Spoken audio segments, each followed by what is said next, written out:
An unknown number adds you and your boyfriend to a group text and proceeds to tell you that he doesn't want you, call you out of your name, and they somehow know your nickname. You brush it off, but 7 months later, you receive another text message from this unknown number. And this is when your life will forever be changed. That unknown number would harass you nonstop throughout the day for almost 2 years. At its peak, you receive 40 to 50 text messages from this unknown number, and no one seemed to know who it was. These are some of the things that the text messages would include.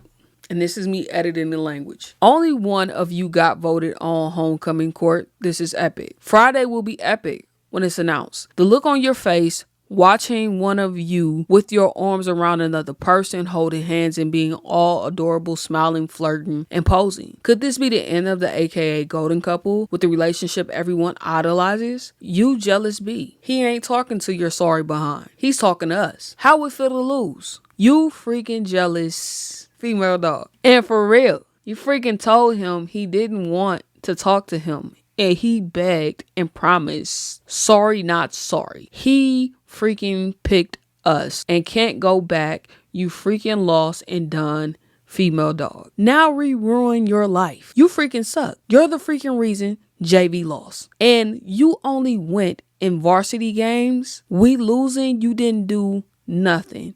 You freaking suck. Prove it again. Now we ruin your life. And what makes it crazy is the person behind this just so happens to be your mother. Netflix Unknown Number is a documentary about two teenagers that were cyberbullied by a parent. The cut article elaborates more on the incident than the Netflix documentary, and this is what I'm going to be discussing. So it's important to know that this event took place in a small town, Bill City, Michigan, a farming community with 2 pubs and 1 flashing intersection. Seemed like the last place on earth anyone could hide. The landscape is open and flat, broken into well-tended fields and dairies, wind turbines churning overhead. Many of his families boast roots that stretch back generations. It's a place where, as one local said, you want to be perceived as a good person. When a parent is diagnosed with cancer, you start a meal train and sell t-shirts that says nobody fights alone. You volunteer to ladle cheese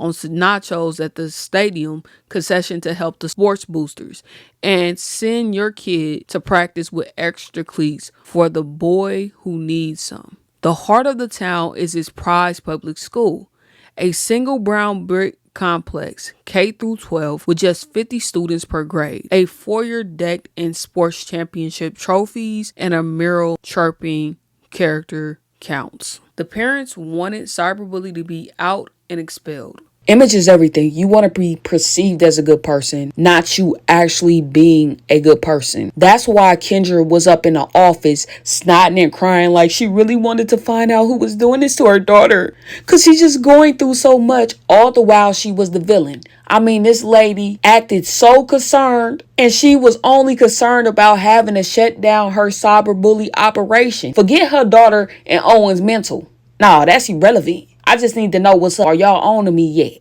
And then they talking about, oh, they'll send Cleese, the child that doesn't have them. Let me tell you something. They talking about them parents like a dog behind their back. They probably saying you shouldn't have no kids if you can't afford them. In the documentary, the young girl said the only thing they do is gossip and they talk about each other. Everybody in everybody business. So this incident was huge news for them. One afternoon in January 2020, the parents of 2 freshmen at Bill City High School in Central Michigan gathered in the principal's office. They were there to discuss the text, vicious anonymous messages flooding the phones of their children, Ashley Lecrae and Owen McKinney, sometimes 30 a day. The message would arrive at any hour and no one knew who would send them. This article is saying 30. The Netflix documentary said at its peak, 40 to 50 text messages per day. Either way is a lot. And Ashley Lecrae is a pseudonym for Lauren Lecrae. They used the pseudonym because she was a minor and I don't believe her parents agreed to interview with them. Although they were sent to both Ashley and Owen, they mostly targeted Ashley The cyberbully seemed to know exactly how to pick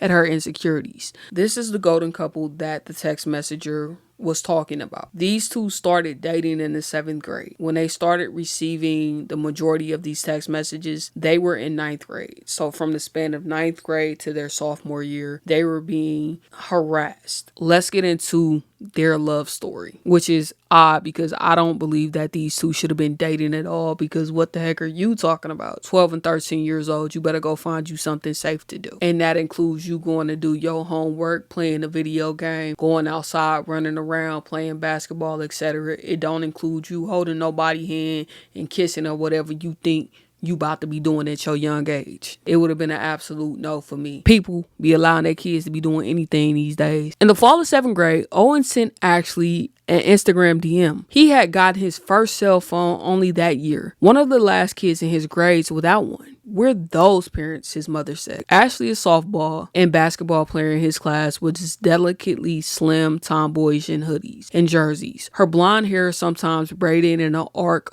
over her crown. She stood out. Owen remembered. Pretty, athletic, super kind. Classic 7th grade diplomacy. Owen had his friend tell Ashley that he liked her. After she came to his football game, I texted her literally that day.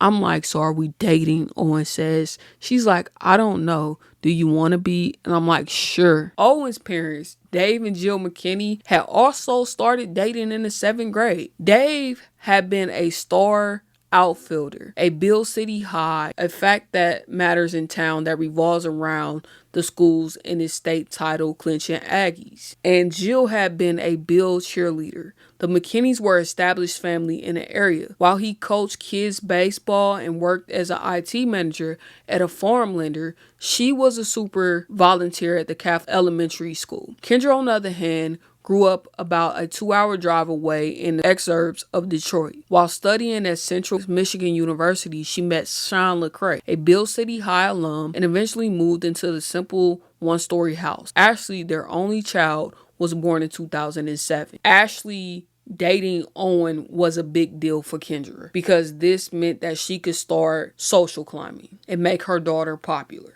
Locals considered that Bill City can be a tough place for transplants, that anyone who didn't go to the school or doesn't have one of the known last names will always be considered from not around here. And though Sean was from Bill, he hadn't been a part of the in crowd. A friend of the family says, so I think it was probably important for Kendra to make sure that Ashley was. Kendra coached her daughter's travel softball team in elementary school and later middle school hoops. She splurged to join the spring break caravan of Bill families and flocked south to rent condos on the Florida-Alabama coast. While Ashley was on the quieter side, her friends knew Kendra as the outgoing cool mom. At school events, she would approach a gaggle of students to gossip. Through softball, Ashley had befriended Paige and Natalie Antcliffe, fraternal twins, 3 years older from a long-time Bill City family. And they filmed Kendra crossing her eyes, dancing to Sir Mix-a-Lot, cartwheeling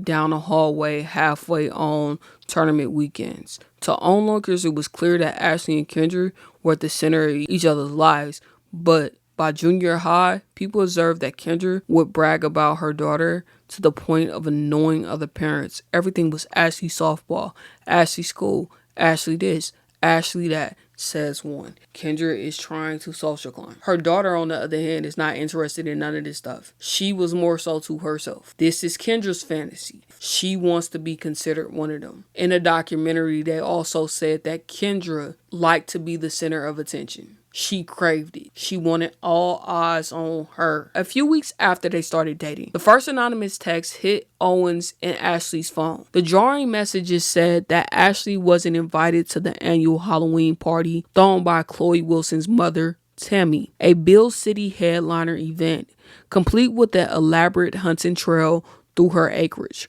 Owen showed the text to his parents, who shrugged them off. It must be some kid who just wanted them to break up. For a year, their texter remained silent. Then in the fall of 2020, when they were in 8th grade, Owen and Ashley got more messages. It is obvious. He wants me. His attention is constantly on me. Not sure what he told you, but he is coming to the Halloween party. We are both down to free. This is the clean version. He wants nothing to do with you. He thinks you're annoying and an ugly behind female dog and wishes you would leave him the F alone. Why do you think he is on his phone all the time texting me? You didn't get invited to sleep with him. I did. I'm spending the night with him. I'm sharing a bed with him. Not you. This text message is very alarming. These kids are in 8th grade. They shouldn't be having any type of intercourse whatsoever. And this is also why I continue to have a problem with both sets of parents, because I don't believe that children this young should be dating or having these issues. And what's crazy is later on in the documentary, Kendra admitted that she was an SA victim. So I would think that she would want to protect her daughter's innocence, and she wouldn't want to pressure her into doing anything that she does not want to do or that she's not prepared for. And to me, somebody this young shouldn't be thinking about that. Obviously, because of the internet, kids have access to so much information. And I'm sure they have scrolled upon adult content. And why are you having these thoughts towards a young boy anyway? It's giving predator vibes. And this is actually lightweight compared to some of the text messages that she sent Owen that were also very sexualized. So the fact that she wasn't hit with sexual harassment charges is beyond me. The texts continued sporadically through the end of the year. Jill showed them the school officials who said to block the number. Tammy Wilson caught wind of the incident and called Kendra to assure her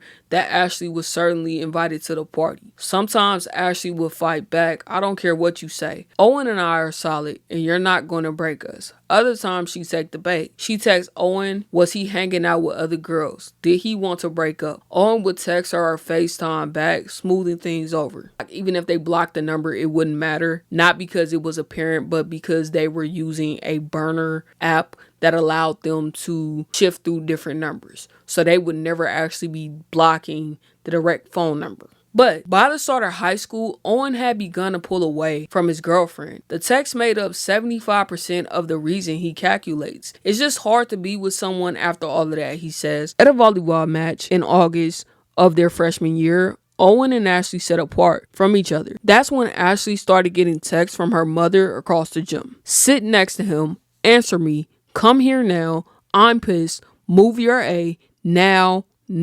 I am fuming, peed off. This is effing ridiculous. Answer me and move your A. Why are you so concerned about this golden couple? Why are you trying to press your daughter to go sit by a young boy? They're an established family in the town, but I don't think that they make her rich. Even if they were, this is your 13-year-old daughter. You shouldn't be pressuring her to be a pick-me because you want to secure an established family. You want to fit in with the crowd. This ain't got nothing to do with the young girl. And honestly, I believe that Kendra was trying to live through her daughter. Because ain't no freaking way. At this age, her daughter should be living her best life on her mammy and pappy's dime. Forget a boy. Do you. Focus on getting to know you. These are kids. And what's crazy is Kendra isn't the only person that does this. You have families that they are training their young daughter to secure a rich man, which is tragic. Meanwhile, the anonymous bully was picking up the tempo. Some of the texts seemed to build Ashley and Owen up while also tearing them down. In September, in the lead up to homecoming dance, the bully claimed that only one of them would be voted onto homecoming court. Could this be the end of the AKA golden couple with the relationship everyone idolizes? On another day, you're the definition of a perfect couple and will be forever couple that gets married. Some of us don't want to hear it anymore. The likelihood that these two kids was gonna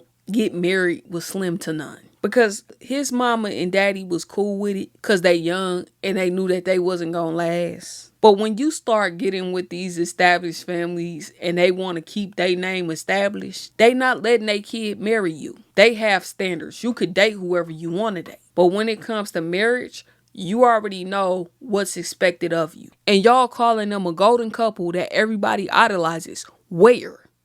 How you idolizing a couple that gotta get permission from their mama and daddy to do something? That ain't got no money. Some of them got bedtime. So idle about that. Nothing. His mama just now allowed him to get the cell phone in the 7th grade. Owen and Ashley went to homecoming dance together, but in early November, he called Ashley and asked to break up. He said he was sick of fighting and texting had driven down trust. Ashley, he remembers, asked whether they could just take a break. Both cried. To Owen, breaking up was also tactical. He hoped it would satisfy the harasser and they would be left alone. They kept the breakup quiet at school, but in days after, the cyberbully started declaring victory. He already chose us, not you. He won't be with you this weekend, so don't even act. Maybe you shouldn't have picked cross country over him. You proved he isn't important to you.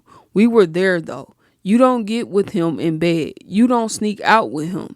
You freaking dress awful. Ain't no guy want that. This is a child. Yes, she should pick cross country over him. No, she should not be sneaking out of her house to go meet some funky little boy, and boys shouldn't be sneaking out to go meet some funky little girl. Abide by your parents' rule. They are in place because they are trying to protect you. Ain't nothing good out after midnight. The freaks come out at night. That's what's out. I don't know what happened. In the weeks that followed, the cyberbully betrayed the uncanny knowledge of mundane going-ons at school. One morning before a Friday night football game, they called out Ashley for showing up to class wearing Owen's jersey. 11:44 a.m. What the F? You need to take that ass off. You are embarrassing him. You talking about her clothing and you her mama. Her wardrobe is what you could afford. So if you wanted her to dress better, then you need to go ahead and shell out a bigger budget. They talked about her looks, but this the crazy thing. She got her genetics from you, and you ain't no beauty queen. I'm assuming she didn't think some of this stuff through. And what was crazy was her and the girl dressed just alike. I'm trying to figure out, Owen can't drive. Owen ain't got his own spot. So what you mean you was in his bed? If they weren't under so much stress and thinking properly, when you know somebody's parents, you already know that ain't happening for them. His parents just now gave him a phone. So you already know driving this tight ship over there. When girls basketball season geared up later that November, 3 freshmen moved up to varsity, but Ashley stayed on JV. A senior overheard Kendra saying to students in the hallway that the only reason those girls made varsity was because their parents were friends with the coach. But the bully rubbed it in. You suck at basketball. He ain't dating no no good enough JV girl. Mind you, she is in 9th grade. And unless you're really good, you are not getting called up to varsity. She ain't get called up, so what? She scored 2 points, guess what? That's motivation for you to come back and do better next year in your sophomore year. And once again, talking about the young girl's body. When you find out that it's actually her mother doing it, it makes it worse. Number one, her body was still developing. Her mother, on the other hand, is very basic, not curvaceous by any means. So you're picking on this girl because of the genetics that you gave her. The young girl was a mirror for Kendra. And that's why I always say, like, you got to love yourself. Because you can go out there and get all the plastic surgery you want. But your kid gonna have your old body and your kid gonna have your old face. You can't run from who you actually are. It's gonna show up somewhere. People, you ain't seen a few of them be shocked that their kid look like that. Khloe Kardashian, when she had the little boy and the boy took her old face, she's shocked. You got to live in reality. Paranoia set in over Ashley. She thought it was one person that the whole entire time. At school, paranoia set in over Ashley. She thought it was one person the whole entire time. Owen says Chloe Wilson was in many ways Ashley's opposite. Muscular with long dark hair and a natural confidence. Whether on a volleyball court or in a garage. Ping pong match. She was one of the freshmen who had moved up to varsity basketball, and the notion that Chloe could be a romantic threat wasn't far-fetched either. Both she and Owen says they did have off and on crushes on each other the school year. At lunch that fall, Ashley would sit at the same table as Chloe and her friends, a group of popular athletic girls. But Ashley grew afraid. Jill says that some of these girls were the ones tormenting her. The text often invoked a we. We all hate you. The girls didn't much want to talk to Ashley either, let alone text her, for fear of getting pulled into the drama. By her mother cyberbullying her caused her to isolate herself even more. She was already a quiet child that stuck to herself, and she had a small friend group. This is also ninth grade and you want to fit in. Now she has to look over her shoulder because she doesn't know who it is that could be possibly texting her. So even in her smallest friend group, she may be looking at them sideways because like it could be you, or you. It's disgusting what she did to her. The other kids don't want to talk to her either. It's a small town. They know all of your business and their parents then probably told them stay away from her because I don't want that school calling me about nothing that you could be involved in and I don't want you pulled into that drama. Or you need to stay away from her because I don't want whoever bullying her to start bullying you. I don't want to have to go down to that school and act a fool, but I will. So no, y'all can't be friends this year. And for those of you that are wondering what Chloe Wilson looks like, she did come out and make a TikTok video. This is Chloe. But when they showed her, I didn't get the sense that it was her because I feel like she's very self-absorbed. She ain't worrying about what's going on in Lauren's life. And besides, she had somebody else she was bullying around that time, allegedly, which was Owen's cousin, Adriana. A lot of people was like, well, why did they think it was Chloe? Well, number one, she had incidents where she could have possibly been bullying some other children. She denies this. And Owen said that she wasn't a nice person by any means. And you all are probably wondering where she got it from. Well, she got it honest from her parents because these two, boy, sympathy was chasing after them, but they was running faster. They didn't give no cares in the world. She's the one that threw the Halloween party. He is a police officer. These two was like, nah, y'all accused my daughter. We thought it was them the whole entire time. And Lauren probably knew about it. Owen 2 grew vigilant about who might be listening to him. Terrified his words would be recycled into taunts, which often claimed to know his thoughts. He didn't want his classmates to see how much the cyberbully bothered him. Like when they called him names like you cat B. Jill sensed the fact that the bully seemed female deepened the shame. He'd always been happy-go-lucky. Now he pleads some days to stay home from school. On November 30th, 2021, Jill saw the news about a 15-year-old near Detroit who bought a semi-automatic pistol to school and offed 4 classmates. She found herself thinking of Owen and Ashley, pushed to their limits. When Jill told Kendra she was going to meet with the sheriff's detective about the bully, she recalls that Kendra didn't hesitate, saying, I'll meet you there. Of course, this Bob didn't hesitate. She needed to know whether or not she was going to have to shut down her operations for a couple of weeks. And I'm glad that you noticed the sign that you had possibly raised a little school sprayer. F pushed to the limits. I don't care if he was pushed to the limits or not. He didn't know who it was. His first thought shouldn't have been to go up there spraying up no school. Period, point blank. Y'all be giving these little school sprayers every excuse in the book. Absolutely not, ma'am. The last resort should have been you taking his behind out of that school and sending him to another school in the town over. At this particular point, my kids wouldn't have had no cell phone at all. I don't care if you get mad or not. The type of stuff she was doing was dangerous. She was harassing them all throughout the day. And the school didn't do no better to help because they did not put in a policy in place saying no phones at school. The superintendent or the principal reason was I use my phone throughout the day to handle work. And, I don't think that that's something that we needed to do. Wouldn't have been no phones at school. Because if you didn't have your phone at school, you couldn't get text while you in class if you didn't have access to your phone. If you were forced to shut it down till you got up out of there, that's how we used to have to do it. At one point in the documentary, the mother Jill, Owen's mom, did say she took his phone and then he got upset about it and she eventually gave it back. She would also have his phone during the night and she would go through text messages to see what the bully was sending. The best thing to do was to change the number, and I would have only given it to a select number of people. And if I caught him texting somebody that was not approved, he wouldn't have had no phone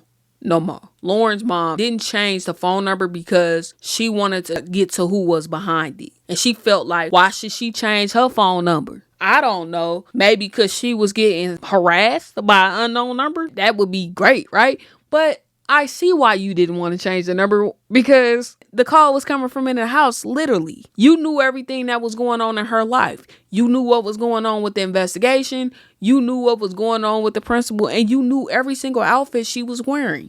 She was also coming to you to cry about it. Why go through the extra effort of acting like a super mom or a caring mom by changing the number. You just complained about it to the other moms after they suggested you doing that. And didn't none of this raise red flags to anybody in the town? You got to be so freaking for real. Also want to get into how infatuated Kendra was with Owen. In a documentary, Owen said that when he visited Kendra's house, she would cut up his steak. In this article, they also talk about her taking her daughter's phone and texting him, "I love you." After Ashley started dating Owen, her mother came along too. At every opportunity, Kendra would ask them to wrap their arms around each other for a photo. Ashley would turn into presents for Owen, like a personalized phone case. When they hung out at the Lecrae's, Kendra would chime in, "Why don't you jump on the trampoline? Take a spin at Ashley's Ranger utility vehicle." Kendra talked about the kids, Jill says, like they were going to be together forever. Once Paige and Cliff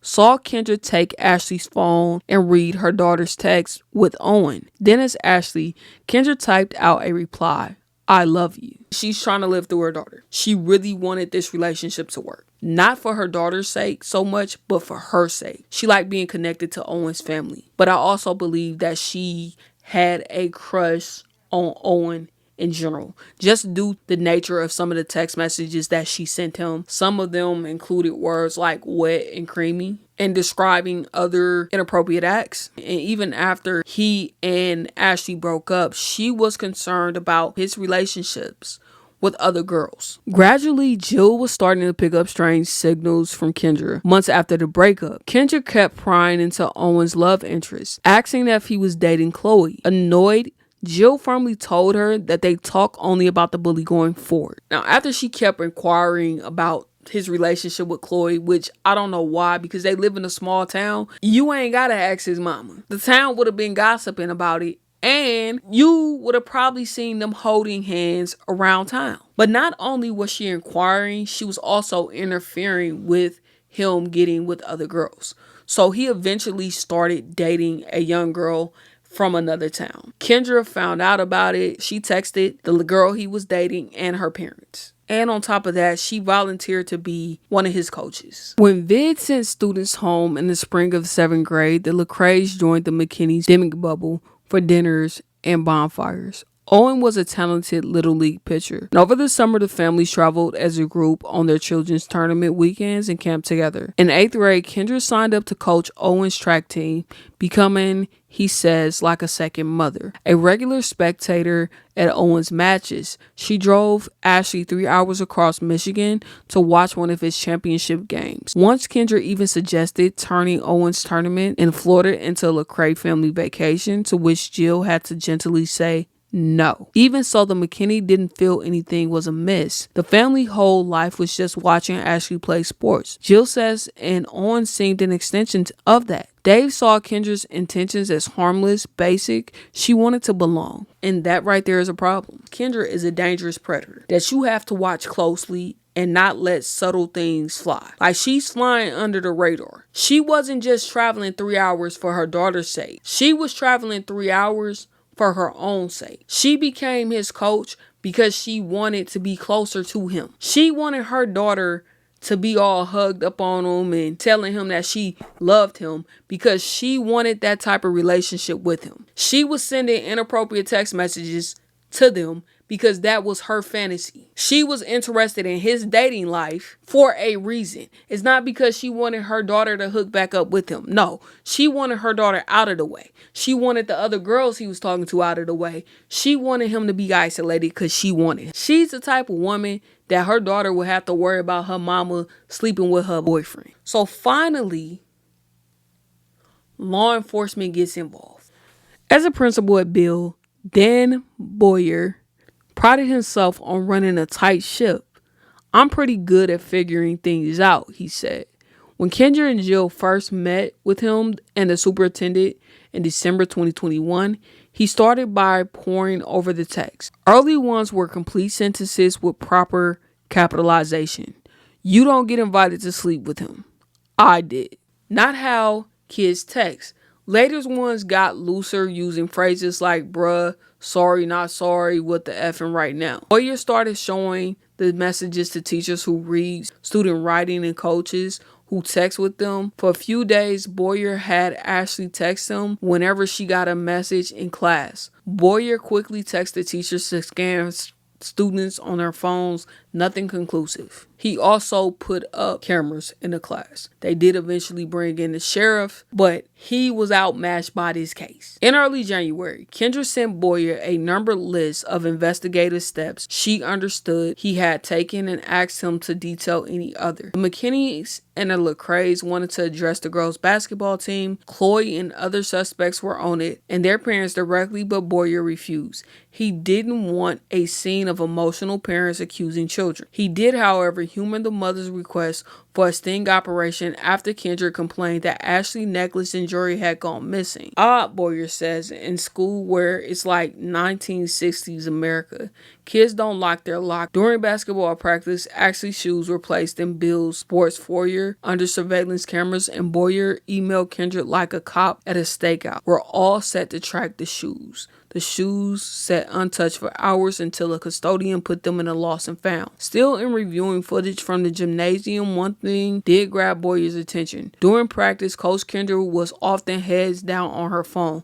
She usually carried two. I feel like when the sheriff got involved, he should have got a search warrant to go through these people's phone. Anybody that was in close proximity to them, she was constantly on her phone because she was constantly harassing the kid. And if he was really paying attention the way he was saying he was paying attention, he would look at the time her head was down and then see when the text was received by Owen or Lauren. If it matched up, that would give you kind of a clue it's her. She's checking in on her ops. She was having the time of her life because didn't nobody know who it was. She was multiple steps ahead because she was involved with everything. Again, a tug of war ensued between the school and the parents about what power they had over children's phone.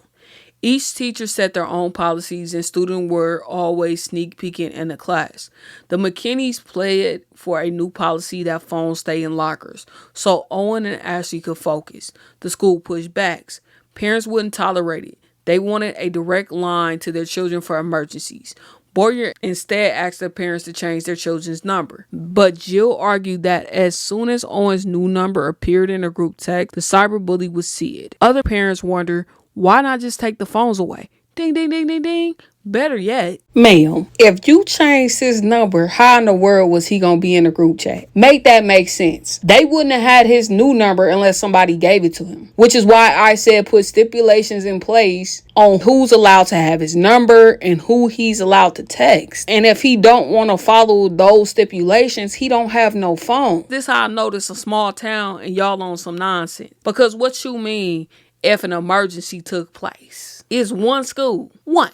If any emergency took place, y'all would know about it because y'all in a small town and ain't nobody coming there to do nothing to y'all. Should have instilled a strict cell phone policy. Talking about they need to focus.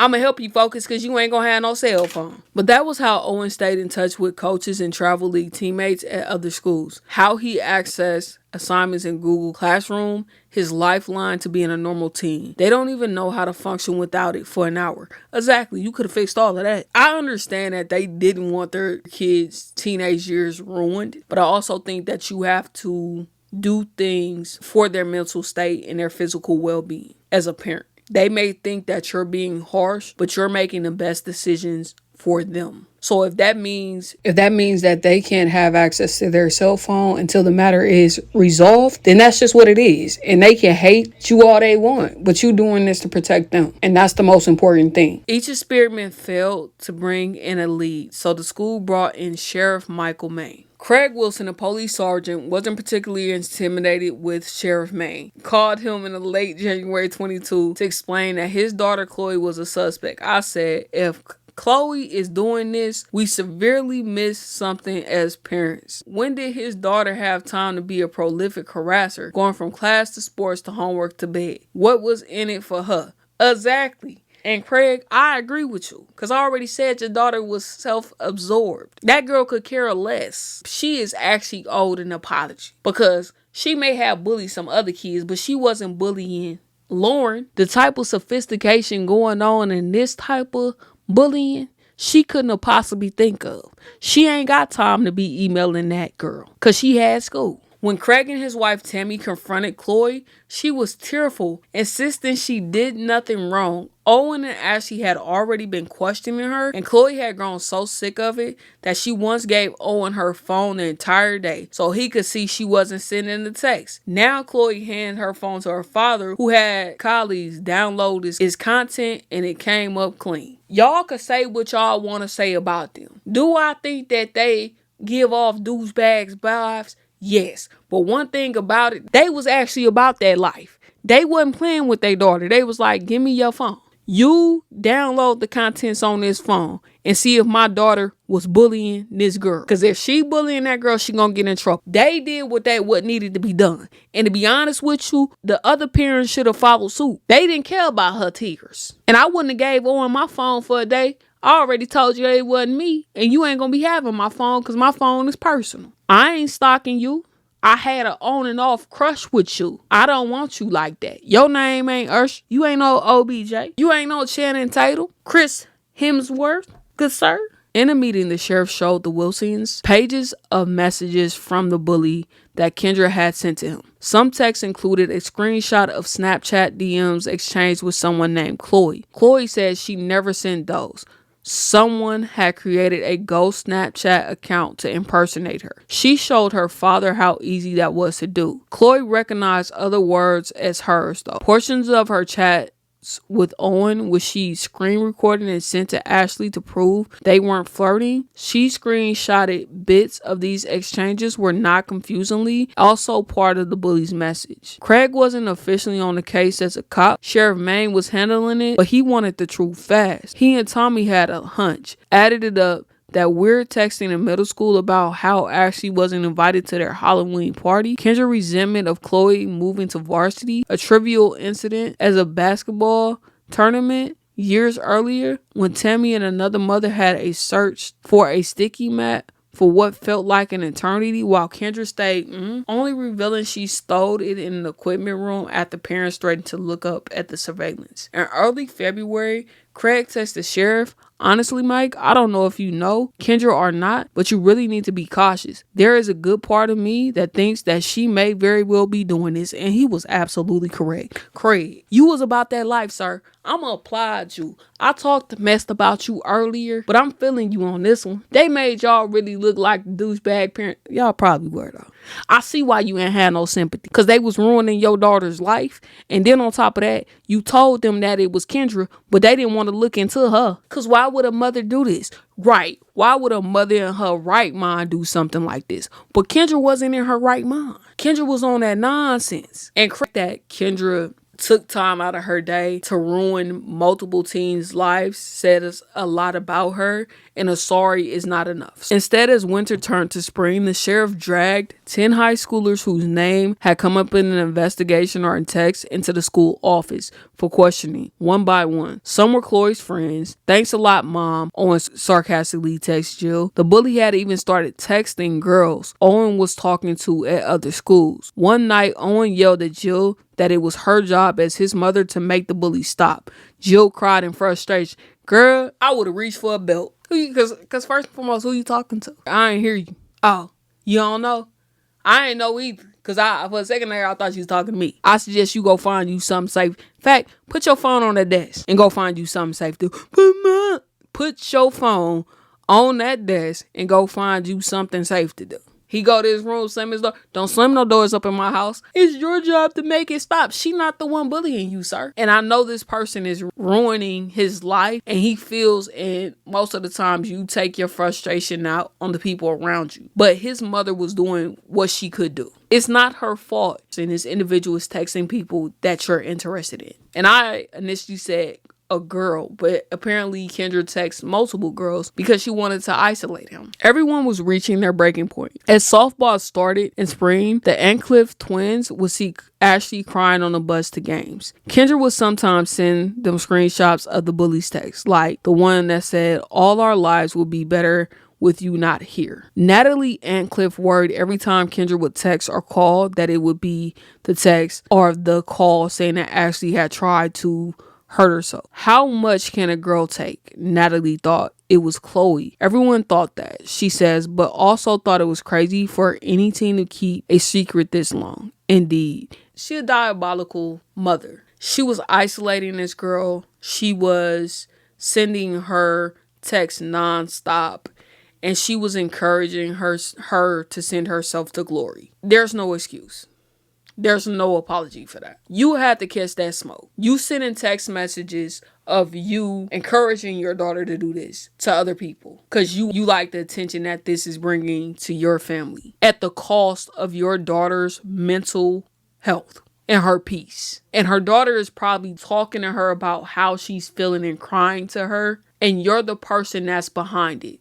You're sick. And then if that little girl had actually did something, her mother would have been sitting up there crying in front of the news talking about, I don't know who did this to my little girl. It's trashy behavior all around. Person that was supposed to be protecting her is the person that's harming her and not giving a care in the world of how she's affecting the people beyond her because she's getting the attention that she craves. It's feeding her ego that she's traumatizing others. Meanwhile, Chloe felt herself wilting under the suspicion. Tammy and Craig Wilson were along doubting Kendra. Little by little, people around town had started whispering about her, about the intention continually seeking. Another parent flipped through the pages of text with the Wilsons, concluded this is an adult. I wouldn't put it past Kendra. Bill's secretary, Dean Fushman, told Principal Boyer she suspected her, which Boyer found impossible. Always thought she was a little obsessive with her child, Fushman said, but my gut told me this isn't one of our kids. And you were absolutely right, and I feel like the sheriff and Boyer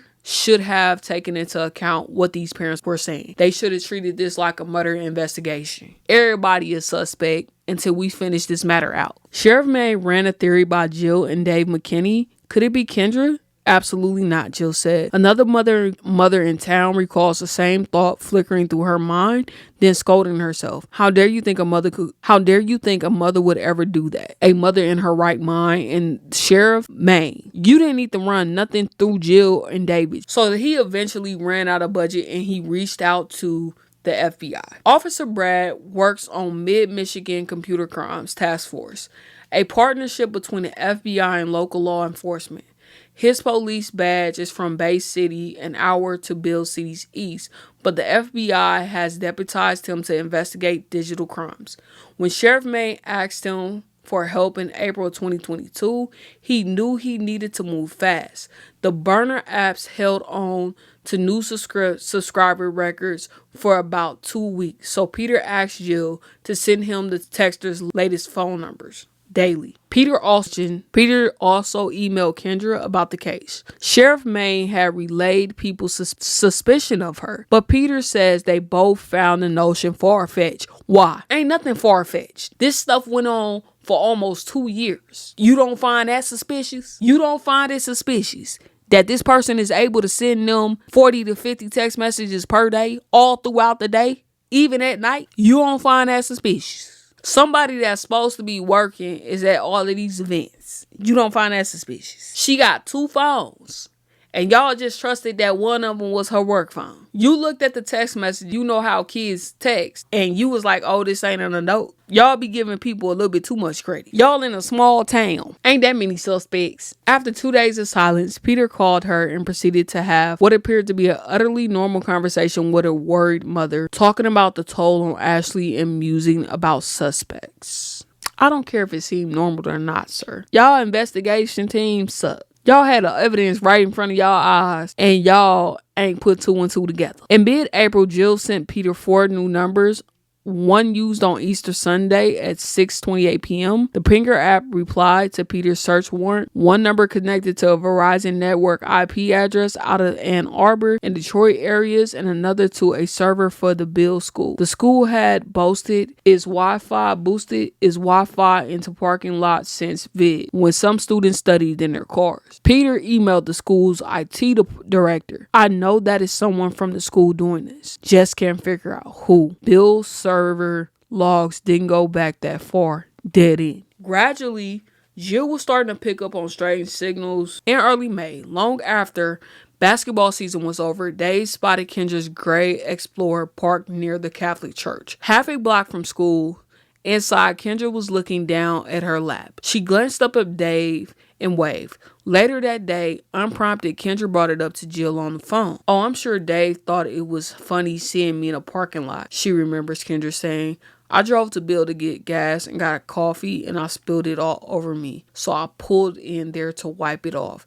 Jill sniffed a lie. But why? Right. That's very suspicious. Because y'all in a small town. It's not unusual for y'all to see the same people every single day. Why are you going into detail? And you still was on the, "Oh no, it couldn't possibly be Kendra train, wasn't you, Jill?" Yeah, go ahead and slap yourself. I see why Owen was upset. Because there's some ignorance there. When she had her hair down, that was probably her texting them kids right then and there. David, you should have walked up on that car and looked into that cell phone to see if she was texting your son. Because ain't no freaking way. Meanwhile, the bully was scraping at the bottom and nowhere worse to go. The bully had told Ashley Owen wished that she was no longer here. She then proceeds to apologize, but then she later on told the girl to send herself to glory again. The following week, Peter got word from Verizon about those IP addresses that the bully's number had connected to over Easter weekend from Ann Arbor and Detroit. Peter opened the trove. Hundreds of phone numbers had connected to those addresses over the next 2 days. He dug in, searching for all the numbers he had from the people related to the case, including the parents. One number and only one appeared. 2 months later, in August, Sheriff Maine turned onto the gravel driveway of a beige ranch house. It was Sean's mother's place. As the sheriff drove up, Kendra was hauling out the trash. Maine and the detective stepped out of their car. They were there to seize Kendra's devices. Finally, what happened next is memorialized in flat procedural voice of the sheriff's investigative log.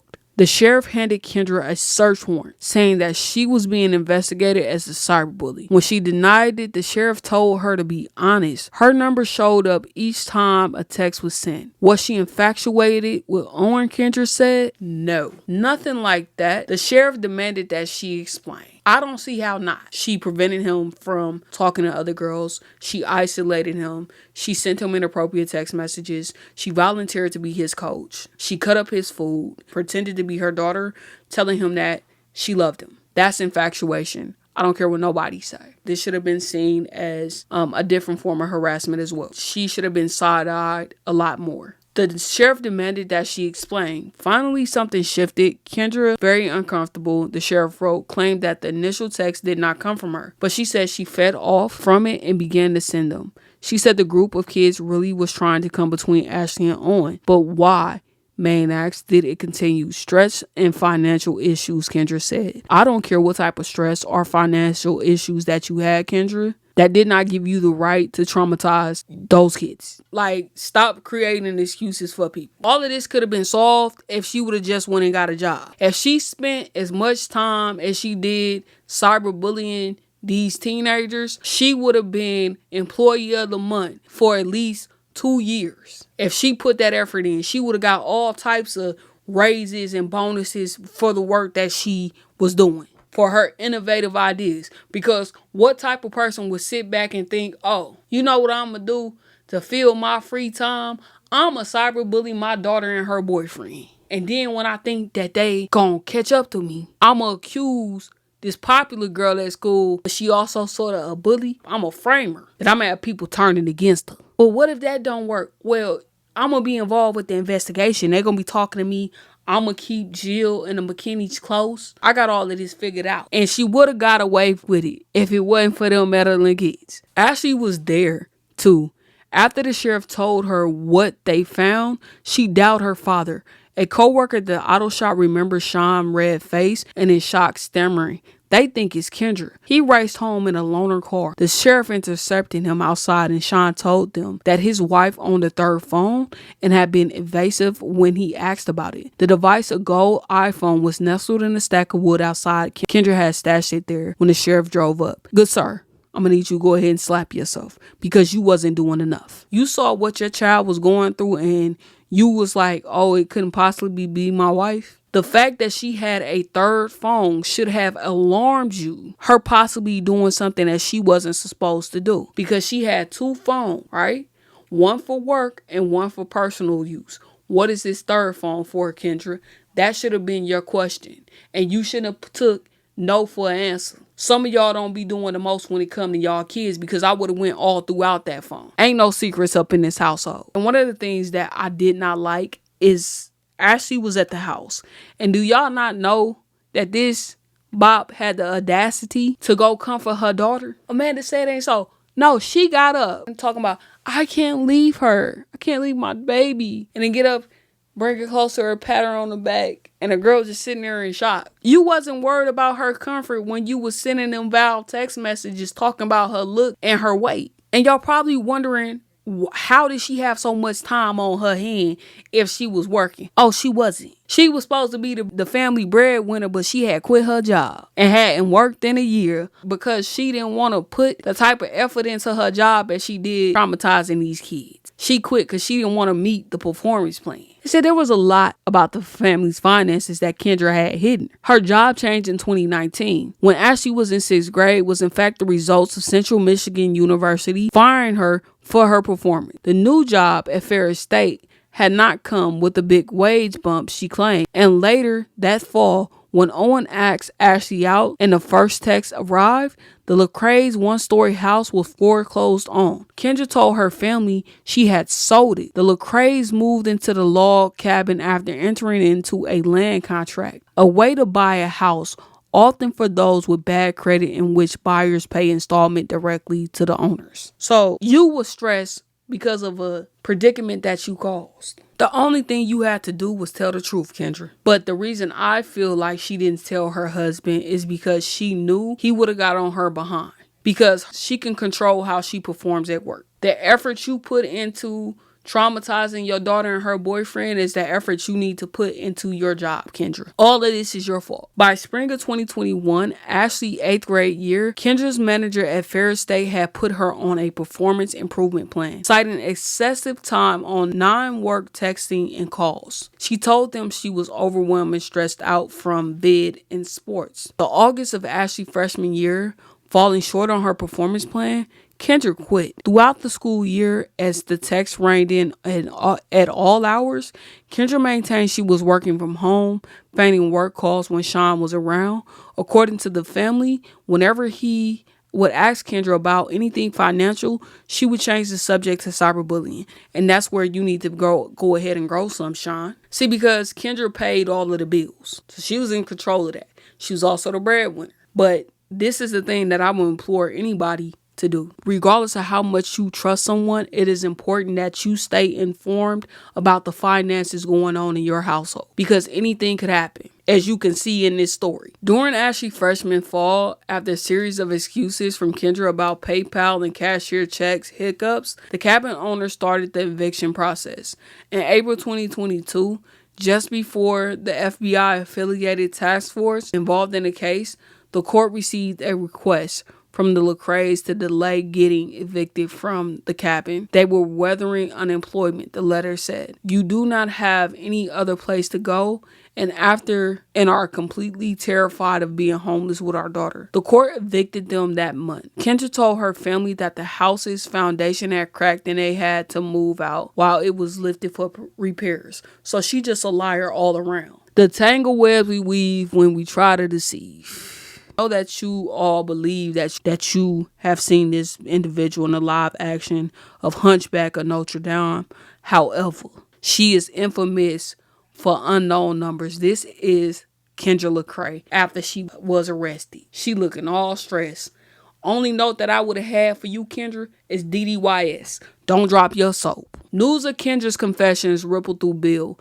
After Owen's football practice, Jill and Dave called both children to the front porch. Owen remained quiet, staring out at the yard in shock and anger. I didn't show a lot of emotions, but on the inside, it was definitely super loud. Paige Antcliffe, getting the call from her boyfriend's mother, broke down in the auto lot where she was getting her first car for college, feeling used. Chloe put her parents on speaker while standing in a friend's kitchen. The girls screamed in relief. After Kendra was arrested in December 2020, a student saw Ashley loading stuff from her locker into her book bag. She finished sophomore year in an online school alone behind a screen. The following spring, Kendra pled guilty to 2 counts of cyberstalking. At her sentencing, Kendra read from a typed page, her voice wrecked with sobs. I'm sorry for my behavior. To Owen McKinney and his family, I am sorry for my behavior to Chloe Wilson and her family. I'm sorry to my daughter Ashley and my husband Sean. Kendra continued explaining. She had now learned through months of counseling that she had mental illness. She mentioned depression, anxiety, and suppressed childhood trauma, including SA, and was unaware that I was in crises. The judge sentenced her to 19 months in prison, and I believe that she got off light. She should have been in there for at least 4 years. Let me get this straight, Kendra. You experienced childhood trauma, so you wanted to traumatize your daughter and her friends. You decided to make others depressed and anxious. I have no sympathy for you whatsoever, ma'am. You deserve to be up under the jail. Went ahead and gave you them paws that you deserve. Because ain't no freaking way. Even now, Chloe says, all I want is to know why she did that. Owen remains puzzled too. Was the bullying an attempt to draw him and Ashley closer together? Or what actually happened to drive them apart? It's just super confusing, he said. To Principal Boyer, her likely motives was keeping her kid close to her, eliminating threatening relationships. Significant in his mind, the text started when Ashley hit 7th grade, when girls started pulling away from their parents. According to one of her attorneys, Kendra insisted she didn't send the first text, but somehow they made others rally around her. She continued. He said, then it just got out of hand. The picture pieced together from different accounts support this notion. No matter how the texting began, at some point, the light switched on. The anonymous bully would offer Ashley and Owen a common enemy. Bringing attention to the quiet daughter makes Kendra into even more of a supermom. Maintaining her social alliances distracted from mounting financial problems and occupying the empty hours. It was a blessing that I was caught, she said at her sentencing, because it forced me to stop. No stuff, Sherlock. No stuff. Your daughter's tears didn't force you to stop. Your daughter feeling anxious didn't force you to stop. Your daughter complaining to you about what's going on didn't force you to stop. You seeing the toll that it had on multiple families didn't force you to stop. It's sick. It forced me to stop. You didn't have a choice. It was either going to be you got caught or you actually caught the hands that you deserve. It was a blessing. What drove you? Your financial issues wasn't what drove you. Nah, because that could have easily been solved applying to get another job. But that would have been too much like right. This is dangerous individual right here and manipulative. Every single one of us makes a mistake. Not a single one of us has lived a perfect life. And realistically, a lot of us have probably broke the law at some point or another and not got caught. I mean, I'll be honest, I'm sure people drove drunk having been caught, right? But again, if you get caught, you in the same situation I'm in, but for a different thing. So I do feel, people lose sight of that. What you mean? You didn't make a mistake. You made a decision every single day for almost 2 years that you were going to cyberbully your daughter and her boyfriend. It wasn't like, oops, I sent the text to the wrong person. That's not you. You deliberately pressed the send button 40, sometimes 50 times out of the day to cyberbully your daughter and her ex-boo thing. You deliberately tried to frame a teenager for the cyber operation you had going on. Accountability is chasing after you, Kendra, but you keep running faster. Don't nobody care about your villain origin stories. Don't nobody care what you've been through. That's not this. You literally quit your job to run your cyber operation and then want to pretend like you wasn't in your villain era. There are different levels to crime for a reason. After Ashley returned to Bill City for junior year, Owen avoided her. He even felt angry towards her. So many in town asked how could she not have known. Chloe and her parents thought Ashley must have known. Why has she always been texting her mother in class? Natalie Ancliffe, who got back in touch with Ashley once she returned to town, says yes. Ashley has started to consider that her mother could be the bully, but only in the last month before the sheriff showed up. Y'all need to keep the blame on where it needs to be, and that's on Kendra. And Owen, I don't understand why you're upset with her. Her mama was stalking you and her. The way she talked to her daughter in those text messages were despicable. And the fact she even was able to have those thoughts says a lot about Kendra as a person. After many interview requests, Kendra wrote me from prison. She thanked me for seeking her side of the story and said she'd be ready to talk after her release. Then never replied again. In her email, she said, I do ask that you truly think about kids, minor kids that are involved in this situation, including my daughter who is trying to move forward and has a bright future ahead of herself. These stories are doing additional harm to her. I can handle the pain, but she cannot and does not deserve it. She is moving forward with her life and doesn't deserve to be put in the spotlight anymore. Or having people think her mother is a villain, as that is hard mentally and emotionally for her. Ma'am, no, that's hard mentally and emotionally for you. It ain't thinking, it's a fact. You a villain. What, you thought this was hero behavior? You thought that you was the hero in her story, Kendra. You the one that came and saved her from the cyberbully, Kendra? You came and saved her from yourself, Kendra. Huh? Because we know that ain't true. Because you said you wasn't going to stop. You wouldn't have stopped unless you got caught. That's why you was thankful. Right, Kendra? Because I seen you appeared in a Netflix documentary, but you didn't want to do the cut article. You didn't think that was going to torture your daughter, Kendra. And you ain't interested in her safety anyway. This is the type of mentality you should have had when you was sitting up in your bedroom with your head down, texting on your phone, shooting off them hateful text messages to your child. Go ahead and stand on it. You ain't reformed. You just want to be free. Kendra was released last fall. Sean had divorced her and received full custody, and she is living with family near Detroit. Reportedly allowed even less contact with her daughter when she was in prison. So where exactly are these kids today? Owen is in college and he's playing baseball. Chloe Wilson is in college and I believe she has a volleyball scholarship. Lauren is in college and she is studying criminology. When she was younger, she would email her mother while she was in prison. But now that she's older, she says that she's not ready to meet with her mom and have that conversation with her or talk to her because she can't trust her. Maybe that time will come, but I can understand her never wanting to speak to her mother again. As always, remember that you are fearfully and wonderfully made. Stay blessed.